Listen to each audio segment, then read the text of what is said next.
Bien-aimés, peuple élu de Dieu, que la grâce et la paix vous soient données de la part de celui qui est, qui était et qui vient, Jésus-Christ le témoin fidèle. Déjà 9 semaines que nous sommes avec vous dans ce programme que Dieu nous a permis de lancer et que nous espérons est une bénédiction aussi pour le peuple de Dieu qui, comme le commun des mortels, passe par ces moments d'épreuves difficiles. Mais notre Dieu est vivant et il nous soutient, il ne nous abandonne jamais. Ce jour, Dieu nous met à cœur de partager avec vous sa parole dans le livre de Jean, dans 1 Jean au chapitre 3, les versets 1 et 2. Dans ce texte, Jean souligne la grandeur de l'amour que Dieu nous a manifesté en permettant que nous soyons appelés enfants de Dieu. Nous, les humains impies, nous les méchants, nous, des hommes dignes d'être condamnés, d'être rejetés par Dieu, qui avons bénéficié de cette grâce. Jean croit que c'est un si grand amour que Dieu nous a témoigné.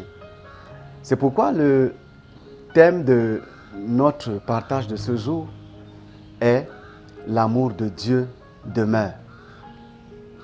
Oui, l'amour de Dieu demeure. Parce que souvent, dans le feu de l'épreuve, au milieu des difficultés, beaucoup d'hommes, beaucoup de femmes ont tendance à rejeter le fait que Dieu soit amour, à renier l'amour de Dieu, à ne plus considérer l'amour de Dieu. Beaucoup se disent, mais si Dieu nous aime, s'il est amour, pourquoi permet-il qu'un si grand nombre de personnes puissent être frappées de cette pandémie? Lui qui est si grand, tout puissant, qui peut stopper ce mal en juste claquant le doigt. C'est vrai, Dieu peut le faire, mais il ne le fait pas parce que Dieu considère aussi que l'homme a un choix à faire. Et si l'homme a choisi la voie qui va le mener à la souffrance, comme tel a été le cas de Adam et Ève, nos premiers parents, l'homme est obligé de subir les conséquences de son mauvais choix. Comme je l'ai dit dans les précédents partages, l'homme a choisi, ou alors notre humanité a choisi d'adorer et de servir la créature au lieu du Créateur. Alors, les conséquences sont fâcheuses et Dieu l'a souligné dans sa parole. Il a souligné les multiples malheurs, les multiples maux qui pourraient s'abattre sur l'homme s'il se détourne de Dieu pour adorer la créature. Bien-aimés, Dieu nous aime malgré notre incrédulité. Dieu nous aime malgré notre difficulté à croire.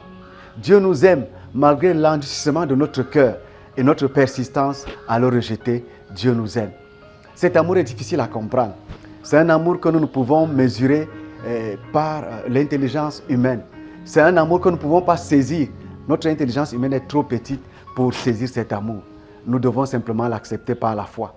Comment comprendre qu'on puisse aimer un condamné à mort, qu'on puisse donner sa vie pour sauver un criminel? Il n'y a que Dieu qui puisse le faire. Bien-aimés, c'est pour cela que l'apôtre Paul, dans son épître aux Romains, au chapitre 5, à partir du verset 7 au verset 8, déclare ceci. « À peine mourrait-on pour un juste, quelqu'un peut-être mourrait-il pour un homme de bien.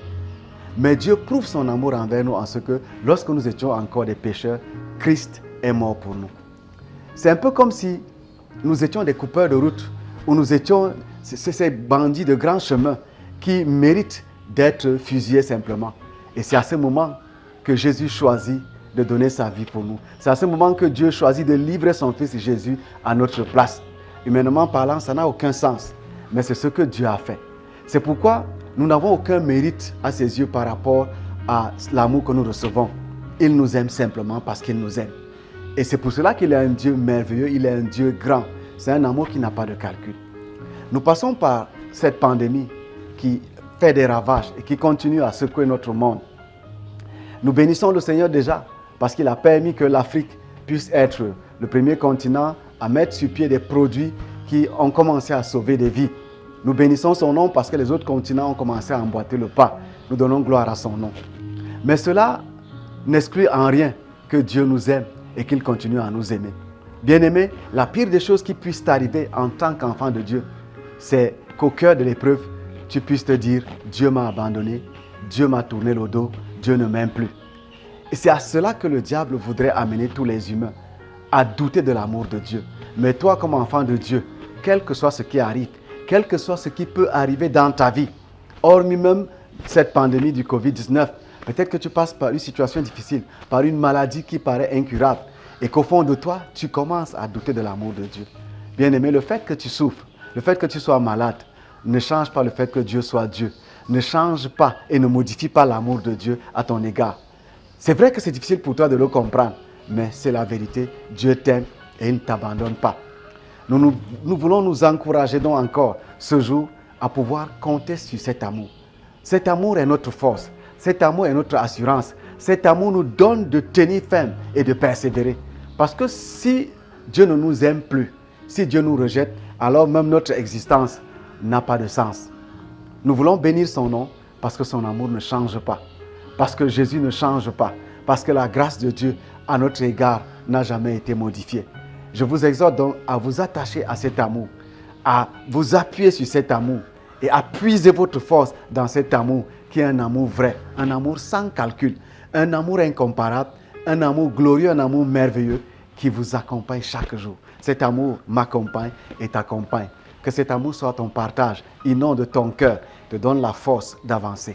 Que la grâce de Dieu repose sur toi. Amen.